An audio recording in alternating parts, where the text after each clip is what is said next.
Hello friends, आज की हमारी कहानी है किसान की घड़ी। एक दिन की बात है, एक किसान अपने खेत के पास स्थित अनाज की कोठी में काम कर रहा था। काम के दौरान उसकी घड़ी कहीं खो गई। वह घड़ी उसके पिता द्वारा उसे उपहार में दी गई थी। इस कारण उससे उसका भावनात्मक लगाव था। उसने वह घड़ी ढूंढने की बहुत कोशिश की। कोठी का हर कोना छान मारा, लेकिन घड़ी नहीं मिली। हताश होकर वह कोठी से बाहर आ गया। वहाँ उसने देखा कि कुछ बच्चे खेल रहे हैं। उसने बच्चों को पास बुलाकर उन्हें अपने पिता की घड़ी खोजने का काम सौंपा।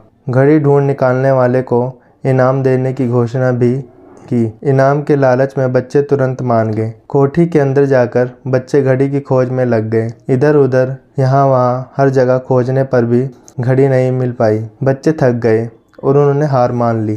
किसान ने अब घड़ी मिलने की आस खो दी। बच्चों के जाने के बाद वह कोठी में उदास बैठा था। तभी एक बच्चा वापस आया और किसान से बोला कि वह एक बार फिर से घड़ी ढूंढने की कोशिश करना चाहता था। किसान ने हामी भर दी। बच्चा कोठी के भीतर गया और कुछ ही देर में बाहर आ गया। उसके हाथ में किसान की घड़ी थी। जब किसान ने वह घड़ी देखी तो बहुत खुश हुआ। उसे आश्चर्य हुआ कि जिस घड़ी को ढूंढने में सब नाकामयाब रहे, उसे उस बच्चे ने कैसे ढूंढ निकाला। पूछने पर बच्चे ने बताया कि कोठी के भीतर जाकर वह चुपचाप एक जगह खड़ा हो गया और सुनने लगा। शांति में उसे घड़ी की टिक टिक की आवाज़ सुनाई पड़ी और वह आवाज़ की दिशा में खोजने पर उसे वह घड़ी मिल गई। किसान ने बच्चों को शाबाशी दी और इनाम देकर विदा किया। इससे हमें क्या सीख मिलती है?